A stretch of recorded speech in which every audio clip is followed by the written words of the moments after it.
G'day guys, welcome back to the Devon Too Good Investing channel. Today in this video we're going to be analysing Walgreens Stock, ticker symbol WBA, and we're going to be having a look into the business and we're going to see if it could be a good investment.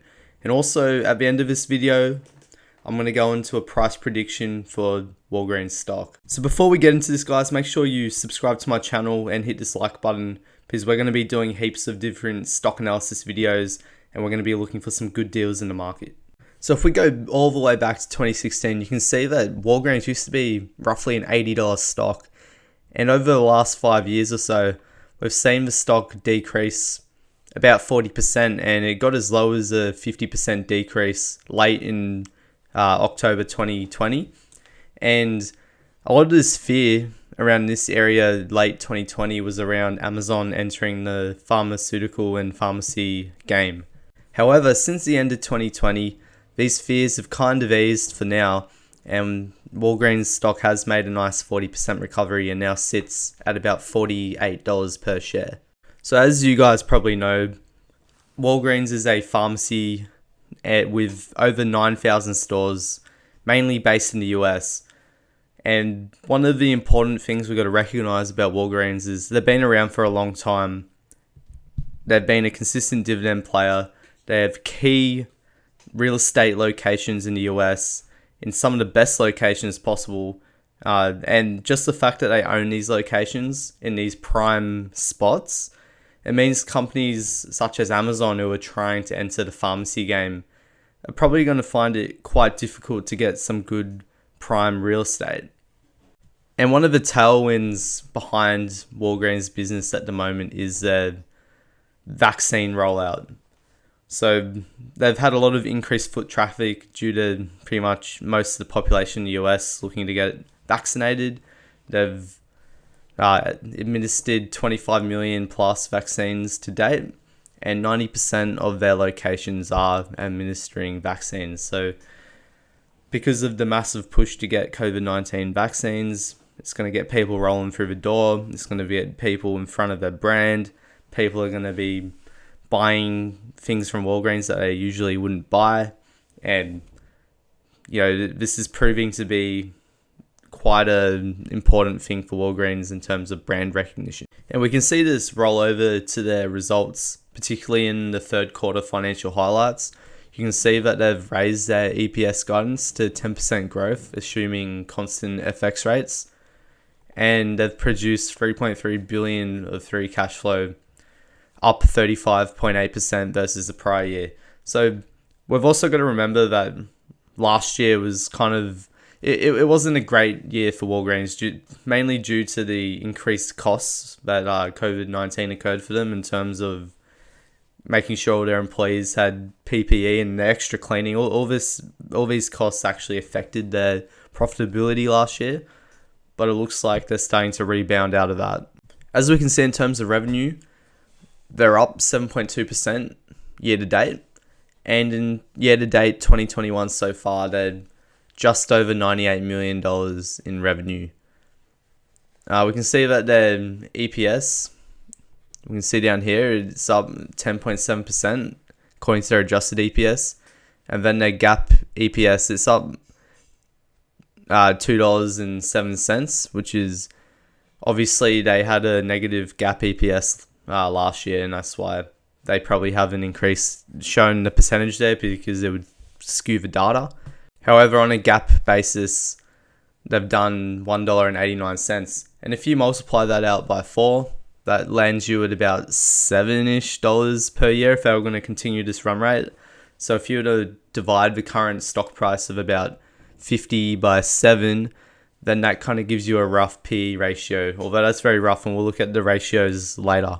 In terms of cash flow, year to date, they've managed to pump out $3.3 billion in free cash flow compared to year to date 2020 of $873 million. So this reflects strong operating profit performance and continued focus on working capital led by payment terms and US pharmacy inventory.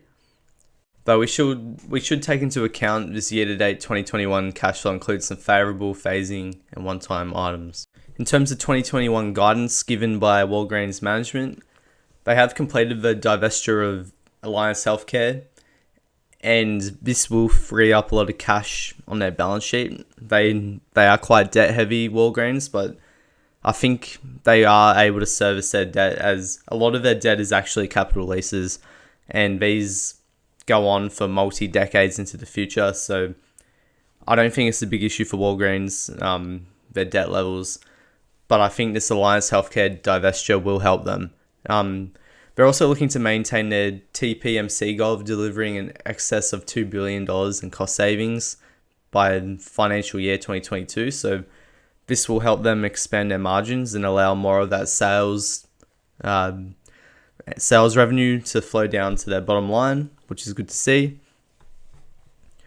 Q3 was especially strong, but that's mainly because we're comparing the results to Q3 of last year, which was really weak due to it being the peak of the pandemic and having all the stay-at-home restrictions.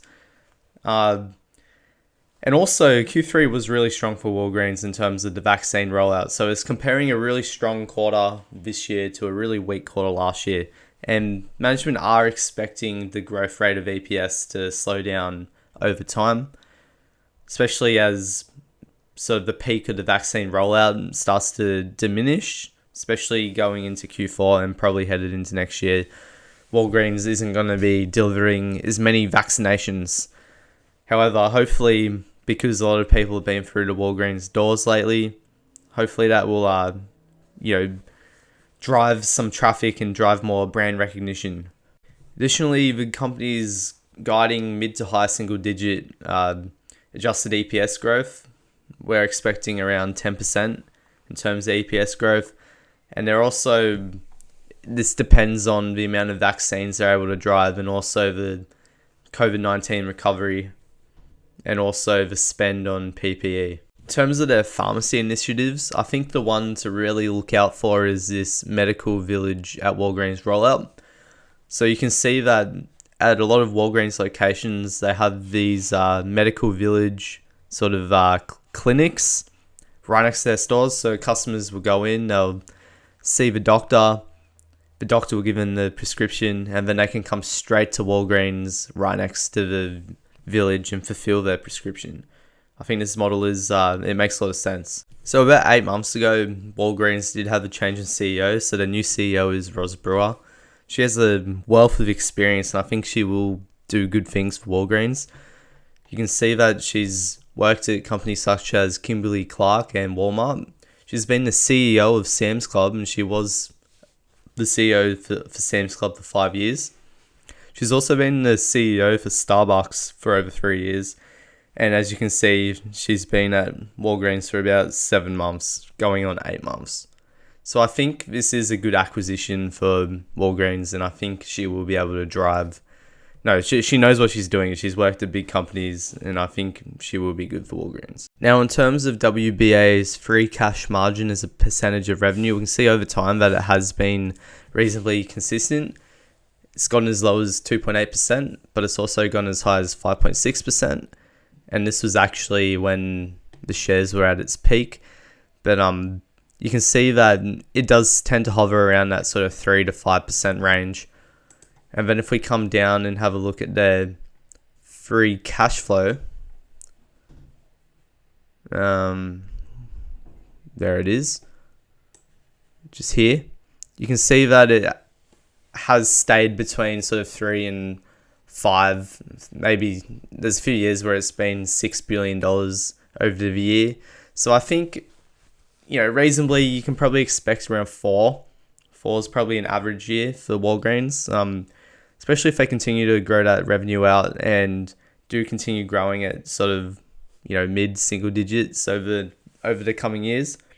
So if we have a look now at the valuation. So for my free cash flow model to sort of see what I want to pay for the stock, I've put in $4.5 billion of free cash flow, and I've had growth rates of between 2 to 6%. That's what I think Walgreens can realistically achieve as their growth rates for the next 5 years. And then I've added a terminal multiple of 12. So that's the PE ratio that I think Walgreens will be at the end of the 5 years. I've also entered in the shares outstanding, and I'll be aiming for a 22% return because that incorporates a bit of a margin of safety.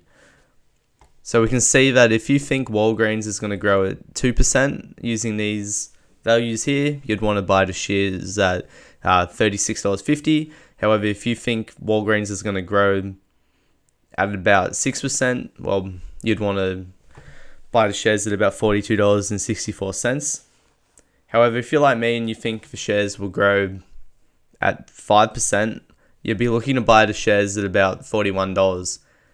So if you want to buy the shares at $41, if we jump back to the margin of safety dashboard here, you'll see that Walgreens will have to drop another 15%. So if Walgreens shares drop another 15%, it will become very compelling and I'll have to do a super deep dive into Walgreens. But yeah, as of now, I'm not interested in buying any Walgreens shares. It doesn't meet my 22% return hurdle. So for now, I'll just be patient and wait. Anyway, guys, thanks for watching. Make sure you like and subscribe, and I'll be coming back with you for more analysis videos and stocks. Also videos around personal finance. But guys, yeah, thanks for watching.